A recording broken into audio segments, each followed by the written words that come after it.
우리 아이들 이렇게 엄마랑 아빠랑 같이 와서 축복합니다. 예수님께서 세상에 이 공생의 사역을 하실 때 가장 안타까워 하신 경우가 있어요. 그게 뭐냐 하니까 이 불신앙, 주님에 대하여 믿지 못하는 그런 불신앙을 매우 안타까워하세요. 그러니까 그런 불신앙이 있는 상황에서는 주님께서 그 많은 능력을 나타내지 아니하시기도 하시고, 또 제자들이라도 불신앙을 보이면 책망하셨어요.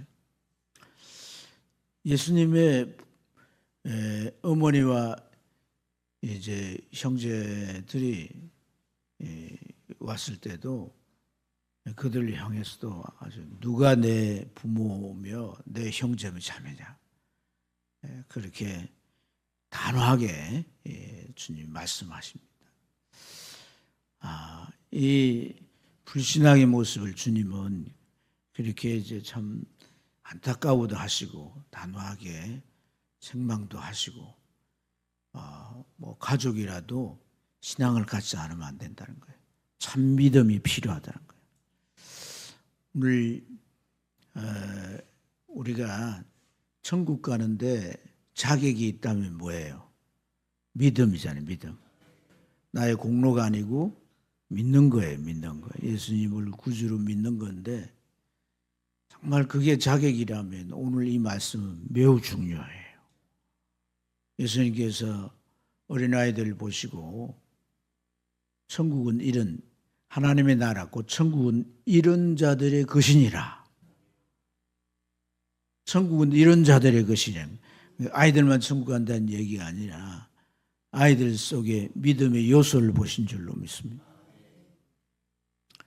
그런 믿음이 있어야 된다. 아이들 속에 있는 이 믿음, 이 요소를 지닌 믿음을 우리가 가져야 된다. 그리고 이런 어린아이들과 같이 천국을 받아들이지 아니하면, 하나님의 나라를 받아들이지 아니하면 결단코 들어가지 못한다고 했으니까 정말 중요하잖아요. 그죠? 오늘 이 말씀이 굉장히 중요해요. 예수님께서 어디든 이제 계시면 사람들이 모여들었는, 특별히 부모들이 오늘 이 상황에 보니까, 말씀상에 보니까 아이들을 데리고 왔어요. 만져주심을 바라고 데려왔다는데, 그 유대인들은 아주 유명한 랍비가 그 마을에 오면 자기 자녀들을 데리고 와요. 그래서 그 아이들을 이렇게 축복해 주기를 바라는 거죠. 예수님을 랍비라 그러잖아요. 랍비. 그러니까 예수님이 오셨으니까 부모들이 예수님이 축복해 주시기를 바라고 데리고 왔던 거죠. 근데 제자들이, 부모들이 아이들을 데리고 예수님께로 오니까 오늘 여기 보면 그걸 이제 제재를 하는 거죠.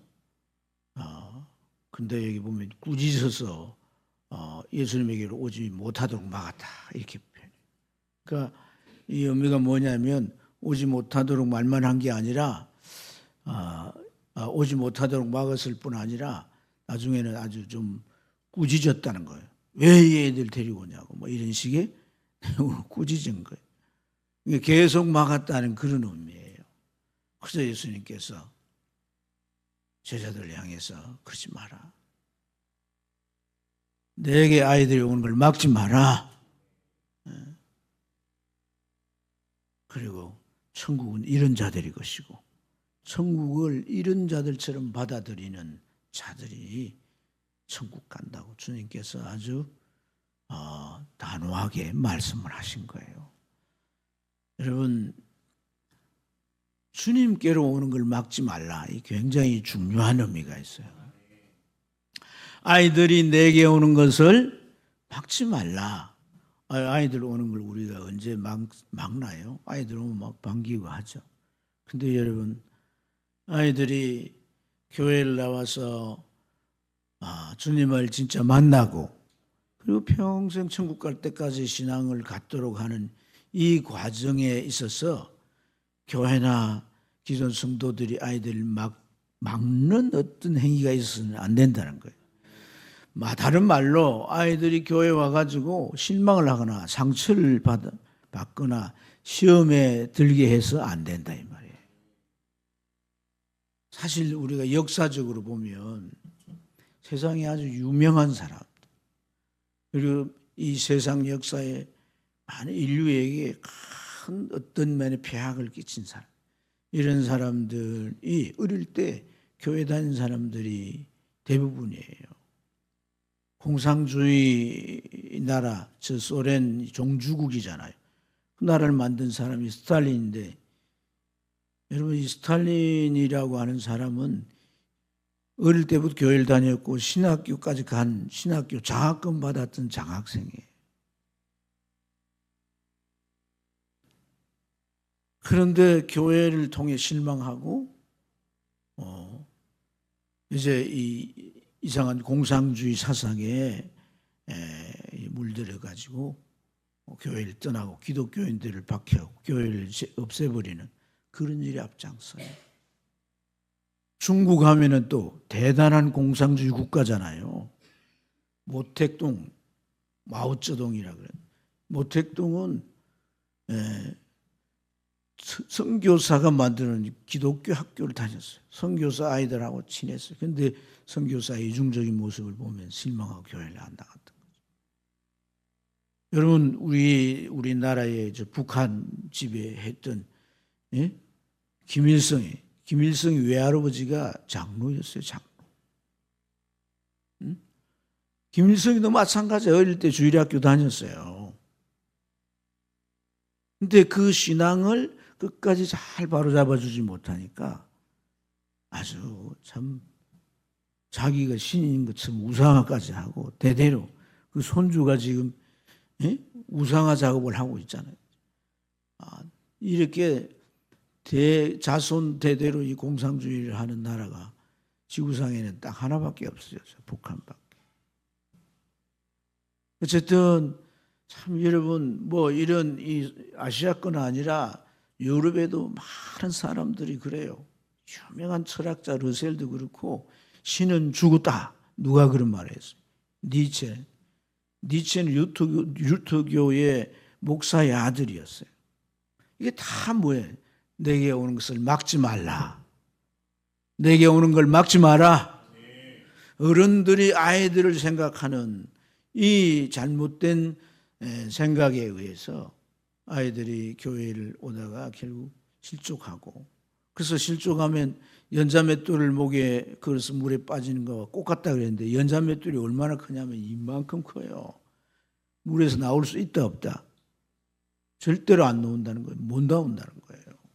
그러니까 이 처음에 들어와서 복음을 제대로 이해를 하지 못하고 신앙을 제대로 이해하지 못하고 실망을 하고 시험 들고 나가버리면 잘못 이해한다는 거예요.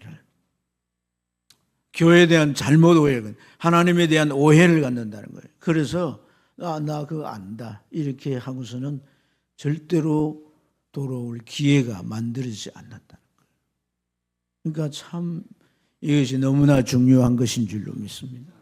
왜 예수님은 아이들을 향해서 천국은 이런 자들의 것이고 또 이런 자들이 이렇게 받아들이도록 해야 천국에 이제 들어간다라고 말씀을 하셨느냐면, 이 아이들 이제 제자들은 예수님이 지금 하나님 말씀 전하고 이 사역하는데 아이들이 방해거리가 된다고 해서 제재를 하고 가로막았지만은 예수님은 이 아이들 속에 정말 이 중요한 이 믿음의 요소를 보신 것인 줄로 믿습니다. 믿음 안에는 요소가 있는 거예요. 우리가 믿는다 할 때 그 안에 어떤 요소가 작용하느냐? 크게 두 가지로 의존성과 수용성이에요. 좀 어렵습니까? 의존성, 의지하는 거예요. 아이들은 부모를 딱 의지하는 거예요. 왜? 스스로 생존 능력이 없어. 그렇죠? 지가 바깥에 돈을 그 아이들이 할 수 있는 구글밖에 못하는 거죠. 그 아이들이 뭐 구글 하잖아요. 근데 부모가 없는 아이들은. 근데 이렇게 이 어존성, 어릴 때는 더 말할 것도 없고 이 아이들이 나중에 성인이 되기까지 부모를 의존하지 않으면 자기가 못 살아가는 거예요. 그러니까 부모한테 찰싹 달라붙어요. 이게 정말 절호의 기회인 거예요. 아이들의 신앙을 잡아줄 수 있는 골든 타임이란 말이에요. 근데 하여튼 이 믿음이라고 하는 요소 가운데 중요한 게 뭐예요? 의존성이에요. 의존성.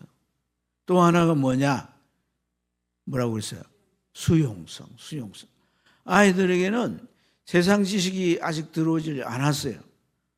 또 이 아이들은 이성이 크게 자라질 않았어요. 그렇기 때문에 그냥 분별 없이 사실 받아들이는 거예요. 그대로 수용하는 거예요. 그대로.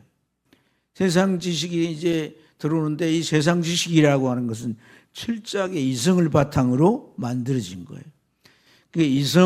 이성이 바탕이 되고 사람이 눈으로 확인하는 이런 것들로 이제 만들어진 게 학문이기 때문에 성경과 아주 이 반대되는 내용이 성경과 대치가 되는 안 맞는 내용이 너무 많은 거예요.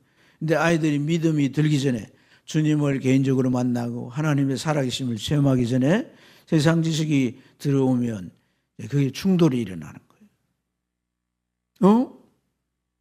하나님 창조한 게 아니라 빅뱅에 의해 가지고 세상이 이루어졌다는데 하나님이 이런 사람과 모든 생명체를 만든 게 아니라 진화된 거라는데 이런 걸 배운단 말이에요. 그걸 배우면 이제 너무 이제 성경을 배웠던 거와 내용이 다르니까 아이들이 이게 좀 의문이 생길 거 아니겠어요. 그래서 집에 와서 부모에게 묻거나 교회에 와서 선생님이 물으면 그냥 믿어 이렇게 하는 경우가 많은 거예요. 이게 아이들을 내게 오는 걸 이렇게 막는 거나 다를 바가 없다는 거예요. 아이들이 그런 질문을 하면 어떻게 해야 되겠어요? 좋은 질문이야. 우리와 함께 한번 그 답을 찾아가 볼까? 하면서 아이들과 함께 정말 이 부분에 대하여 아이들이 이해할 수 있도록 잘 가르쳐야 되는 거예요. 어떻게 가르칠 줄 몰라니까 그냥 믿으라. 이렇게 할 수도 있겠죠. 요즘 여러분 창조과학에서 이 성경에서 우리가 잘 이해되지 않는 부분들을 과학적 입장에서 풀어놓은 게 너무 많아요. 그리고 되게 믿지 못하는 내용이 뭐냐면 성경의 기적들이에요. 기적들. 이걸 잘 설명해야 할 필요가 있는 거예요. 기적들에는 가장 주된 게 뭐냐면 표적이에요. 표적. 뭐라고요? 표적. 이 표적이라고 하는 것은 뭐냐면 사인인 거예요. 사인. 그러니까 대개 이 사인을 하나님께서 기적을 통해 나타내실 경우는 구원과 관련되는 거예요. 할렐루야. 그래서 구약에 하나님은 막 이렇게 이스라엘 백성들에게 기적과 표적을 막 나타내시는 게 출애굽의 과정인데 그것은 하나님만이 구원자다 하는 표적을 나타내는 거예요. 예수님이 땅에 오셔가지고 막 기적을 일으키잖아요. 그죠? 그렇죠? 바람과 바다를 잔잔하게도 하고 죽은 자를 살리도 오병이의 기적을 이룬 거예요. 내가 메시아다. 내가 구원자다 하는 표적을 그래서 막 표적을 보고 자꾸 믿으려고 하면서 표적 보여봐. 표적 보여봐. 이러니까 예수님이 뭐예요? 내가 요나의 표적 밖에는 보일 표적이 없느니라. 그럼 설명을 하죠. 요나가 어떻게 됐다고? 고기 배 속에 들어갔다가 다시 나와서 니네 사람들이 복음을 전했다는 거잖아요. 그러니까 구원을 위한 일은 내가 표적은 구원자란 걸 너희들한테 알려주는 거다. 하늘에서 내려온 구원자다 하는 걸 하나님이 보내신 구원자다는 걸 알려주기 위해서 그런 표적을 행했다는 거예요. 그러면 그 표적을 행한 다음에 그분이 표적을 통해서 구원자라는 걸 알렸으면 구원자가 오셔서 하실 일이 중요한 거잖아요. 그게 뭐예요? 십자가에서 죽으신 거단 말이에요. 그래서 뭐가 일어난 거예요? 우리의 속죄가 일어난 것이고 할렐루야. 죄가 사여짐으로써 우리가 구원을 받게 되는 것이잖아요. 그러니까 표적을 통해서 죄가 사여지는 게 아니란 거예요. 십자가에서 예수님이 죽으심으로 그 피가 우리의 속죄를 이루고 우리가 죄사함받아 구원에 이르게 되는 것인 줄로 믿습니다. 이런 내용들을 아이들의 눈높이에 맞추어서 잘 듣게 하는 거예요. 잘 이해하게 하는 거예요. 아멘입니까? 그리고 이런 기적, 이런 것들이 만약에 세상을 창조하고 세상 역사를 주관하는 하나님이라면 어떤 기적도 행할 수가 있는 거죠. 바람과 바다를 잔잔하게 할 수도 있는 거고. 그럼 오늘날 왜 그런 기적이 없느냐? 기적은 누가 행하세요? 하나님이 행하시는 거예요. 하나님의 필요에 따라 하나님이 행해야 될 때 하나님이 기적을 안 일으키셔도 될 것 같으면 뭐하려고 기적을 일으키세요? 아멘. 어떤 선교사의 간증이 있어요. 선교사가 전도한 말이 있었는데 그 시기에 막 비가 너무 많이 와가지고 길이 강이 된 거예요. 그래서 조그만 이제 또랑이 있는데 그게 뭐 강이 돼가지고 그 다리도 뭐 없어져 갈 수가 없는 거예요. 그런데 이분들을 만나야 돼. 그래서 선교사가 간절하게 기도를 하고 너무 간절하게 하나님 갈 수 있도록 도와주세요 기도를 했는데 눈을 떠보니까 강 건너와 있는 거예요. 그래서 그곳에서 사역을 이제 거의 그곳에 한 1년 동안 사역을 마치고 돌아가려고 이제 와봤더니 강이 아니라 거기에 큰 다리가 놓여 있는 거예요. 그 지역에서. 그러니까 기도할 필요가 있어요, 없어요? 다리 건너가면 돼. 그렇죠. 필요를 따라서 기적이 있는 거예요. 오늘 또 주님은 주님의 방식으로 기적을 나타내시는 거예요. 할렐루야. 제가 그 음성의 꽃동네 얘기했잖아요. 지금은 그 기적이거든요. 하나님의 방식으로 얼마든지 기적이 일어나는 거예요. 놀라운 사람이 할 수 없는 일들이 일어나는 거예요. 지금도요, 귀신을 쫓아내는 것, 이런 일들은 지금도 일어나는 일이고, 할렐루야.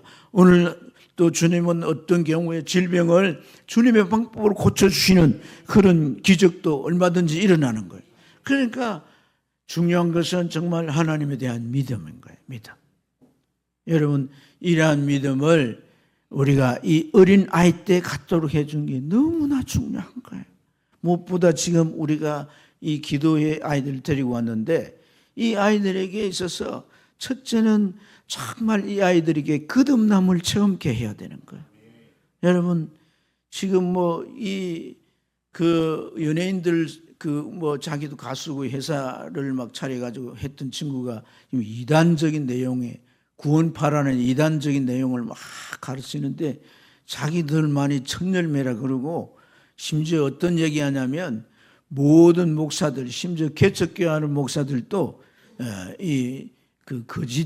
거짓 이제 그 사도, 거짓 선지자가 될 수 있다 이런 식으로 말을 해요. 부조리하고 교회 재정을 어떻게 했다니 이런 목사들뿐 아니라 그냥 이렇게 순수하고 이런 목회자들도 그럴 수 있다는 식으로. 그러니까 그 이유를 뭐라고 이 사람이 말을 하냐면 이 거듭나게 하는 것을 이 사람이 권사 아들이에요. 부모님이 다 믿었던 사람들이야. 연대 출신이야. 그런데 지금 와서 이렇게 변질된 걸 뭐냐면 어릴 때 구원의 체험을 못한 거야. 그래서 세상 가서 딴따라하고 그러다가 구원파에 대해서 뭔가를 깨달은 거지. 이 구원의 의미를. 그러니까 여기에 그냥 푹 빠져가지고 그 구원파의 방식대로 하는 거예요. 왜 이 이단들은 하나같이 기존 교회를 뭐 해야 돼요? 틀렸다고 얘기해야 되는 거예요. 기존 교회가 문제가 있다고 얘기해야 되는 거예요. 그래야 자기가 드러나는 거거든. 너무 안타까운 거죠. 이게 다 뭐예요? 어릴 때 구원을 체험하지 못해서 그런 거예요. 아멘입니까? 아이들의 구원을 위해 이제라도 기도해야 되는 거예요. 두 번째는 뭐냐? 이 아이들이 이 기도를 통해서 주님을 만나는 체험들이 일어나야 할 줄로 믿습니다. 그래서 아이들에게 이렇게 새벽에 나오게 할 뿐 아니라 자기 기도를 정말 이 부모가 믿음으로 기도해야 되는 이 방식을 잘 가르쳐서 자기 문제를 두고 기도하게 하고, 할렐루야, 어릴 때부터 이 기도에 체험을 하게 하는 거예요.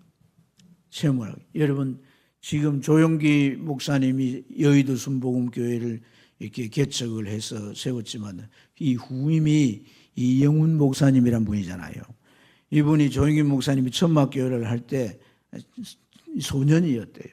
근데 조영균 목사님이 그런 기도를 하시더니 하나님께서 자전거를 주실 거다. 그것도 미제 자전거를 주실 거다. 그런데 그 말을 그때 자전거를 굉장히 좋아했기 때문에 그 말이 믿어지지 않았다. 자전거 어떻게 생겨? 하늘에서 뚝 떨어지나? 뭐 막 믿어지지 않았대. 그런데 그 기도하고 얼마간 지나서 미제 자전거가 하나 나온 거예요. 미국 선교사님에 의해 가지고 자전거가 하나 구입이 된 거예요. 미국에서 가져온 거예요. 그러니까 기도가 응답된 거잖아요. 그때부터 막 기도하기 시작했다는 거예요. 그리고 청년이 돼서 하나님 날 유학 보내주게 하세요. 이래가지고 미국 유학도 하고, 그럴 때 그 조영균 목사님의 신앙을 잘 배워 잘 오니까 조영균 목사님이 그를 자기 후계자로 삼아가지고 지금 목회를 하고 계신 거예요.